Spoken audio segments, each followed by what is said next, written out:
Welcome back to my channel. তোমরা সবাই কেমন আছো? আশা করি সবাই ভালো আছে, আমিও খুব ভালো আছি। তো মাইকের আওয়াজটা তোমরা শুনতেই পাচ্ছ, আর তোমরা আমার টাইটেল আর থাম্বনেল থেকে বুঝতেই পেরে গেছো যে আজকের ব্লগটা আমার কী নিয়ে হতে চলছে। হ্যাঁ, তো আমাদের এখানে আসছে পূজা ব্যানার্জি। তো চলো তোমাদেরকেও দেখাই পূজা ব্যানার্জিকে, আর ভিড় দেখো, ভিড়টা শুধু দেখাই তোমাদেরকে। দেখো বেলকুনিতে আছি, তো প্রচুর ভিড়, প্রচুর ওইদিকেও আছে।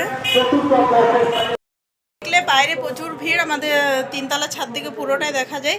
তো চলো একটু রেডি হই, আমাদেরকে তো যেতে বলেছে সবুজ শাড়ি পরে। তো দেখি খেলাটা শুরু হওয়ার আগে আমাদের মাঠে দেখো সবুজ সাদা আর অরেঞ্জ কালারের বেলুন ছাড়া হবে। আর এখানে জনগণ বলা হয়েছে, মানে সমস্ত কিছু হয়, তারপরে খেলা স্টার্ট হবে খেলাটা। তো চলো একটু খেলাও দেখে নিই উপর থেকে, তারপর যাব মাঠে।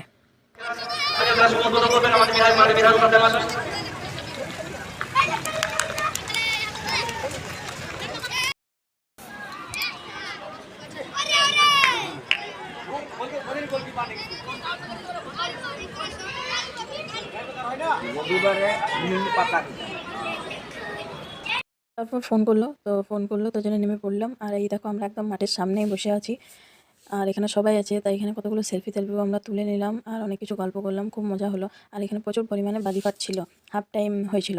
তারপরে বাজি ফাটতে ফাটতে এক জায়গায় ওখানটাতে ভীষণ ঝামেলা লেগে গেছে। দেখো তোমরা দেখে বুঝতে পারবে পাবলিকের ঝামেলা এগুলো। কোনো বছর খেলাতে কিন্তু ঝামেলা হয় না, এই বছর কিন্তু পাবলিক অনেক ঝামেলা করেছে, এবং পুরো মারপিট। তো আমরা ওইদিকে তার যাইনি। আর এই দিদিটার সাথে আমি এসেছি, এই দিদিটাই আমাকে ফোন করে ডাকলো, তার জন্য দিদির সঙ্গে এসেছি। আর দাদাকে এখানে দেখো সমর্থন জানাচ্ছে।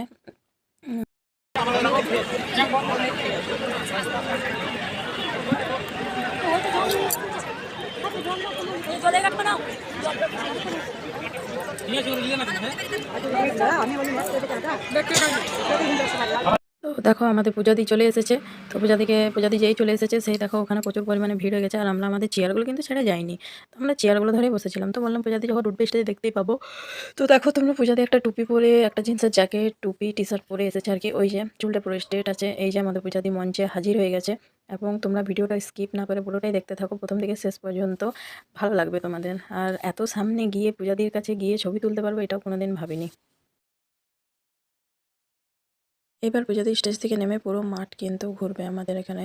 মাঠে সবাই তো আর উঠে দেখতে আসতে দেবে না স্টেজের সামনে, তাই পুরো মাঠটা ঘুরে, যাতে সবাই একটু সুন্দরভাবে আমাদের নায়িকাকে দেখতে পায়। আর দেখো অনেকগুলোই বডিগার্ড ছিল। এই যে পূজাদি আমাদের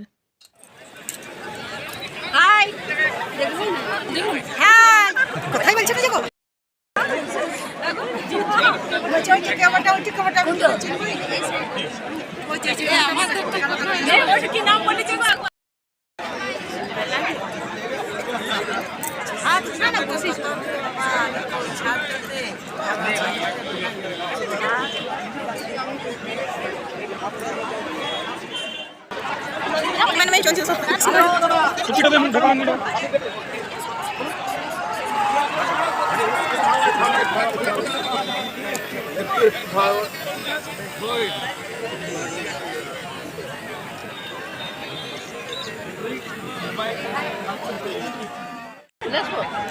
বলো বলো বলো, তুমি আপনি বলতে পারবেন, বলো। শাড়ি পরে ভালো লাগে।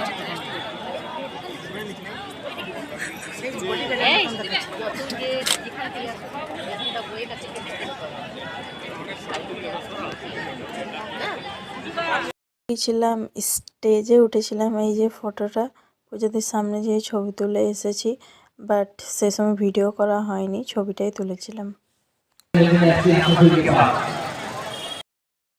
তারপর ছবিটা তুলে এসে নেমে এলাম, আর এখানে সবাই চা খাচ্ছিলো, আমাকেও খেতে বলছিল।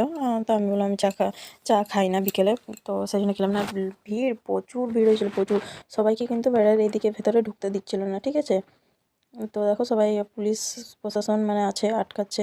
তো এবার আমাদের পূজাদি বাড়ি যাবে। আর এখানে দেখো আমার ওই যে গ্রুপের ফ্রেন্ড দুটো এসেছিলো, আর এখানে আরও মেয়েগুলো এসেছিলো ফটো তোলার জন্য, কিন্তু কিছুতেই আর যেতে দিল না। ফটো তুলতে বললো যে নেমে আসবে, তখন তুলে নিবি। তো যাই হোক, পূজাদি নেমে এসেছিলো। আর এখানে দেখো এই যে আমাদের খেলাতে এখানে দার্জিলিং আর আসানসোলের মধ্যে খেলা হয়েছিল, তো দার্জিলিংরা জিতেছে, আর তার জন্য প্রচুর মাঠে বাজি পাঠানো হয়েছে, দেখো তোমরা।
তো তোমরা তো দেখলেই পূজাদির কতটা সামনে গিয়েছিলাম, ছবি তুললাম।